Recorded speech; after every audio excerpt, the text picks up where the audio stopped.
నమస్తే. వీటీవీ ప్రైమ్‌కి స్వాగతం. తిరుమల తిరుపతి దేవస్థానం అత్యంత పవిత్ర పుణ్యక్షేత్రం.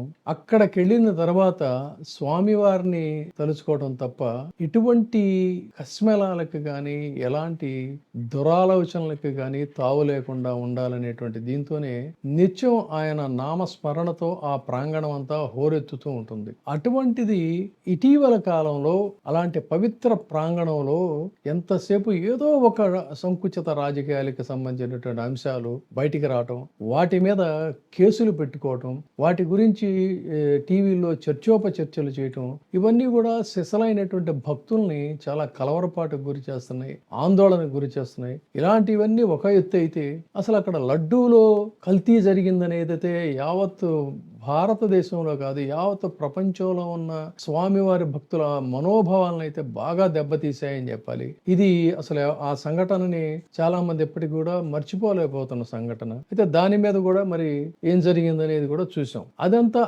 అలా ఉంటే వెంకటేశ్వరుడు అంటే సాక్షాత్తు విష్ణుమూర్తి, విష్ణుమూర్తి అంటే గోపాలుడు. ఆయనకి ఆ వెంకటేశ్వర స్వామికి ఇష్టమైనటువంటిది కూడా ఏంటంటే గోక్షీరం, గోవులంటే ఆయనకి అంత ప్రీతి. అటువంటి గోవులు అక్కడ ఉన్నటువంటి గోశాలలో వాటి పరిస్థితి బాగోలేదని చెప్పని, అవి ఇంత దీనస్థితిలో ఉన్నాయని, ఇక్కడ ఇలా జరిగాయని చెప్పని గతంలో టీటీడీ చైర్మన్ గా పనిచేసినటువంటి భూమన కరుణాకర్ రెడ్డి గారు కొన్ని ఫోటోల్ని విడుదల చేశారు. విడుదల చేసి ఈ వాస్తవాలన్నిటినీ కూడా బయట పెట్టినప్పుడు దీని మీద తీవ్రంగా ఆగ్రహించింది టీటీడీ బోర్డు, అదేవిధంగా ప్రత్యేకంగా ఆయన చైర్మన్ బిఆర్ నాయుడు గారు. ఇది అంతేకాకుండా హుటాహుటిన దాంట్లో మెంబర్ అయినటువంటి బీజేపీకి అనుబంధంగా ఉండేటువంటి వ్యక్తితో వాళ్ళు కేసు కూడా పెట్టించారు. బహుశా ఈ మధ్యన అనుకుంటాను ఆ కేసు విచారణకు కూడా మళ్ళీ ఈయన భూమన కరుణాకర్ రెడ్డి గారు వెళ్ళాడు. అటెండ్ అయిన తర్వాత సరే బోర్డు సమావేశం జరిగినట్టుంది, బోర్డు సమీక్ష జరిగినట్టుంది.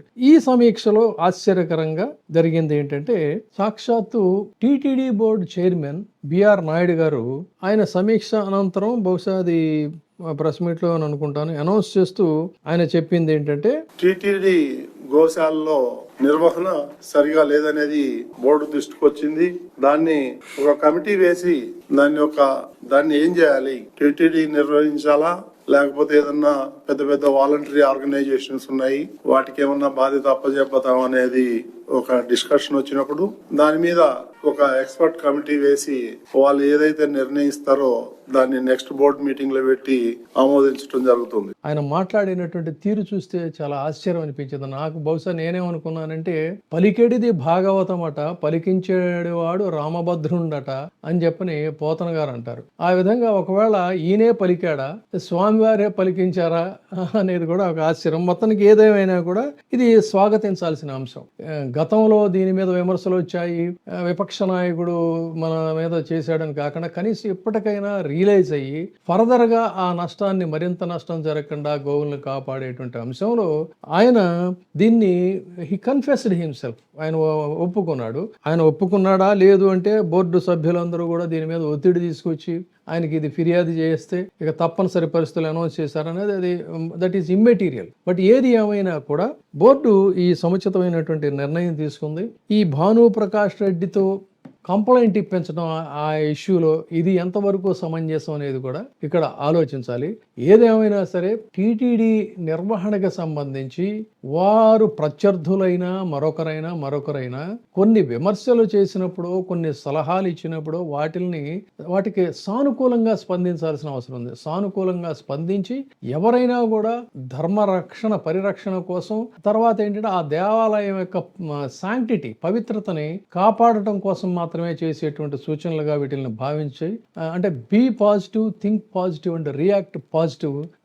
That is the responsibility of the people, those who are holding a responsible positions in TTD board అనేటువంటి దానికి వాళ్ళు కంకణ బద్ధులై ఉంటేనే ఆ పవిత్రత అనేది ఉంటుంది. వాళ్ళ యొక్క పోస్టులకు, పొజిషన్స్ కూడా ఒక రెస్పెక్టబిలిటీ ఉంటుంది తప్ప ఇదేదో పొలిటికల్ పార్టీస్ లాగా పోలీస్ స్టేషన్లకు వెళ్ళటం, పోలీస్ స్టేషన్స్ లో కేసులు ఫైల్ చేయటం అంటే వాళ్ళకి యొక్క మైండ్ సెట్ ఏ విధంగా ఉందనే దాన్ని కూడా మనం ఆలోచన చేసుకోవచ్చు. ఆ రోజు వాస్తవాల్ని వాస్తవంగా వెల్లడించాల్సినటువంటి సాక్షాత్ IAS చదివినటువంటి అధికారి ధైర్యంగా ఇది కాదు, నా మనసు దీనికి అంగీకరించడం లేదు, నేను ఇలా చేయలేనని చెప్పని ఉంటే పొజిషన్ బాగుండేది. కానీ ఏమైంది ఇవాళ ఆయన పరిస్థితి? ఇప్పుడు ఇవాళ ఆయన ఎక్కడున్నాడు? ఎందుకు సెలవు పెట్టి వెళ్లాల్సి వచ్చింది? ఎందుకు ట్రాన్స్ఫర్ అయిపోయాడు? కాబట్టి పదవులు అనేటువంటివి ఎప్పుడు కూడా శాశ్వతం కాదు. మనం చేసేటువంటి చర్యలు మాత్రమే 10 కాలాల పాటు నిలిచిపోయేటట్టుగా వ్యవహరించాలి. ఇది తీరు.